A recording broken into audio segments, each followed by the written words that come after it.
Over active bladder syndrome हा एक दुर्मिळ आजार आहे। हा होण्याचं कारण म्हणजेच लघवीची वारंवार आणि अचानक तीव्र इच्छा निर्माण होणे, जी नियंत्रित करणे सुद्धा कठीण होऊ शकते। तुम्हाला दिवसा आणि रात्री अनेक वेळा लघवीला जावं लागते। अनावधानाने लघवी कमी सुद्धा होऊ शकते। ओव्हर ॲक्टिव्ह ब्लॅडर सिंड्रोमची लक्षणं टाळण्यासाठी या हिवाळ्यात पुढील टिप्स नक्की वापरा।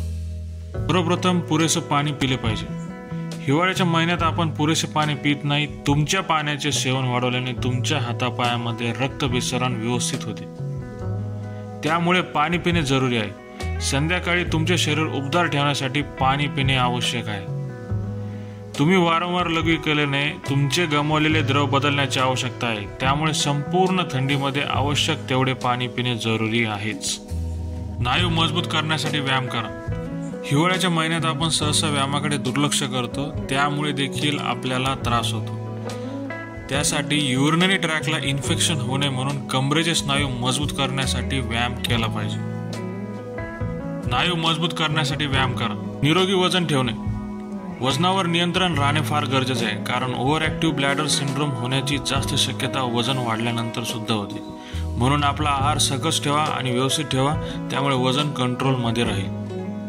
धूम्रपान आणि तंबाखूजन्य पदार्थ सोडा। सिगारेट आणि इतर तंबाखूजन्य पदार्थ यामुळे मूत्राशयांच्या स्नायूंना त्रास होऊ शकतो, त्याच्यावर प्रेशर येते, परिणामी ओव्हर ॲक्टिव्ह ब्लॅडर सिंड्रोम होण्याची शक्यता वाढते।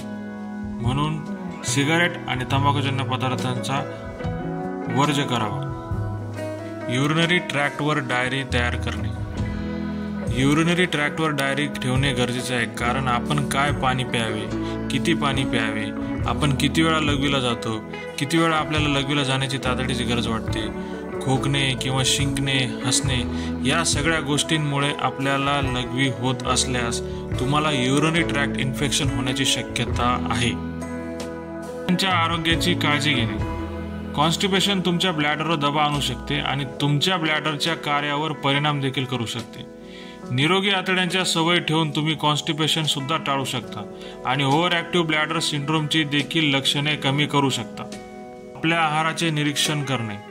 आपण आपल्या आहारात अन्न काय खातो, अन्न कधी खातो आणि अन्न कसे खातो यावर आपले लक्ष असले पाहिजे, कारण आपल्या चुकींच्या सवयींमुळे ओव्हर ॲक्टिव्ह ब्लॅडर सिंड्रोम होण्याचे लक्षणं उद्भवू शकतात। व्हिडिओ आवडला असेल तर नक्की लाईक करा, शेअर करा आणि चॅनलला नवीन बघण्यासाठी आला असाल तर सबस्क्राईब करा।